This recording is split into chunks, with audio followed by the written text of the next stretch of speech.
Good morning everyone. সকালবেলা এত সেজেগুজে কোথায় যাচ্ছি তোমরা নিশ্চয়ই ভাবছো।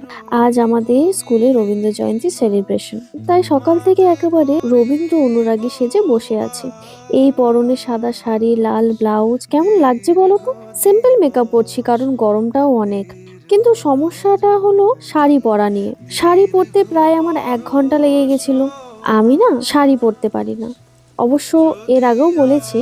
শেষমেশ মাই উদ্ধার হলো, শাড়িটা পরিয়ে দিল। কিন্তু তাড়াহুড়ো করে খেয়েছি, কারণ সকালবেলা ব্রেকফাস্টটা বানিয়ে সাইড করে রেখে দিয়েছিলাম, সেটাই খেলাম। যাই হোক, স্কুলে ঢুকেই মনটা ভালো হয়ে গেল। আমরা আগে থেকেই রবীন্দ্র ঠাকুরকে এঁকে সুন্দর করে সাজিয়ে রেখে গেছিলাম। ওই আঁকা ছবিটাকেই বোর্ডে টানিয়েছিলাম, সঙ্গে আরো ছবিও ছিল। দুজনকেই ফুল দিয়ে কি সুন্দর করে সাজিয়েছিলাম। সবাই মিলে তারপর ফুল অর্পণ করলাম, প্রণাম করলাম। এরপরে শুরু হয়ে গেল বাচ্চাদের ডান্স। আমি ওদেরকে দেখিয়ে দিচ্ছিলাম, বিশেষ করে একটু বড় যারা, তাদের ডান্সের স্টেপগুলো মনে ছিল, তাও একবার দেখিয়ে দিচ্ছিলাম। কিন্তু একদম যারা ছোট, তাদের তো ডান্স স্টেপগুলো ভোলারই কথা, তাই ওদেরকে বারবার মনে করিয়ে দিচ্ছিলাম। আমাকে দেখেই ওরা করছিল। বাচ্চাদের ডান্সের পর আমরা ঠিক করলাম একটা গান করব, রবীন্দ্র ঠাকুরের গান, আয় তবে সহচরী। সেই গানটা সবাই মিলেই প্র্যাকটিস করছিলাম, পরে গিয়েছিলাম, তোমরাও শুনে নাও।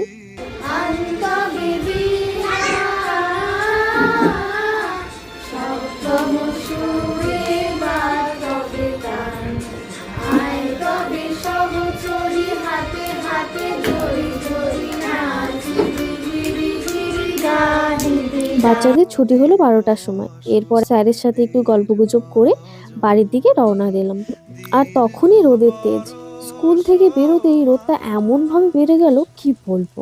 এমনিতেই শাড়ি পরেছিলাম, সাজটা নষ্ট হওয়ার ভয়ে হাত মুখ কভার করিনি। এত রোদ্দুর না, পুড়তে পুড়তে বাড়ি গেছি। বাড়ি এসে স্নান করে দুপুরের লাঞ্চ কমপ্লিট করে নিলাম।